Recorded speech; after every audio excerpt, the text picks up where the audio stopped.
Kebakaran hutan dan lahan di kawasan Gunung Bromo akibat foto pranikah atau prewedding menggunakan suar atau flare berbuntut panjang. Usai meminta maaf, kuasa hukum pasangan prewedding justru berencana melapor balik pengelola Balai Besar Taman Nasional Bromo Tengger Semeru. Apakah ini langkah yang tepat di tengah sorotan publik atas dampak kebakaran lahan di kawasan Bromo ini? Kita akan mengulasnya nanti bersama dengan kuasa hukum pasangan prewedding Mustaji yang kami masih upayakan untuk bisa bergabung bersama kami dalam diskusi. Dan kita sekarang sudah bergabung dengan Guru Besar Universitas Pelita Harapan, Jamin Ginting. Bang Jamin, selamat sore. Apa kabar, Bang? Selamat sore, Tifal. Terima kasih sudah bergabung bersama kami. Sekali lagi kami masih menunggu kehadiran dari penasihat hukum dari pasangan pengantin yang sudah bersedia sebelumnya untuk bergabung berdiskusi bersama kami kali ini. Sampai saat ini kami masih berupaya untuk menghubungi kuasa hukum yang bersangkutan. Tapi saya minta perspektif dari Anda dulu, Bang Jamin. Dengan melaporkan balik ini, langkah yang tepat tidak menurut Anda? Ya, saya kira ini berlebihan ya. Kenapa? Terkait dengan laporan ini berlebihan. Kenapa? Karena memang kalau konteksnya dikatakan tidak adanya persiapan yang dilakukan dalam rangka petugas keamanan kebakaran di sini ya, terkait dengan kebakaran terjadi, itu satu sisi. Tetapi di sisi lain adalah ini peruntukannya apakah untuk kegiatan prewedding dan diperbolehkan tidak untuk prewedding dengan menggunakan flare yang digunakan itu, apalagi dalam kondisi kemarau begitu.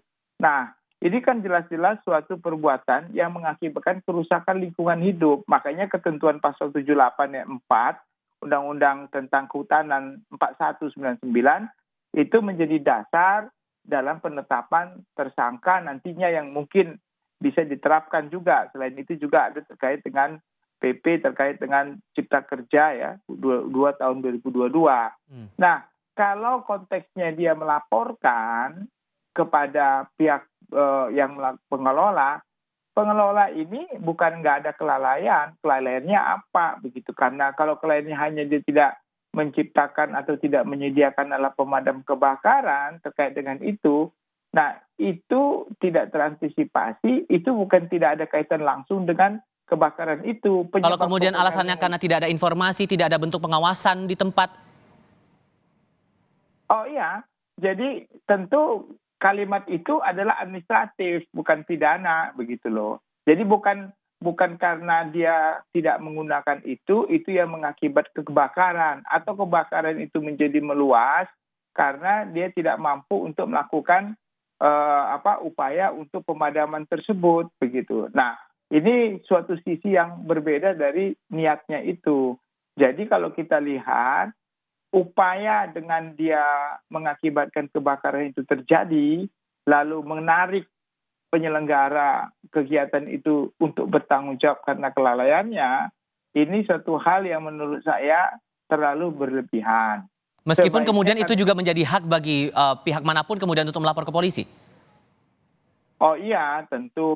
Kalau dia melaporkan ini kan, tapi nanti kan ada pemeriksaan.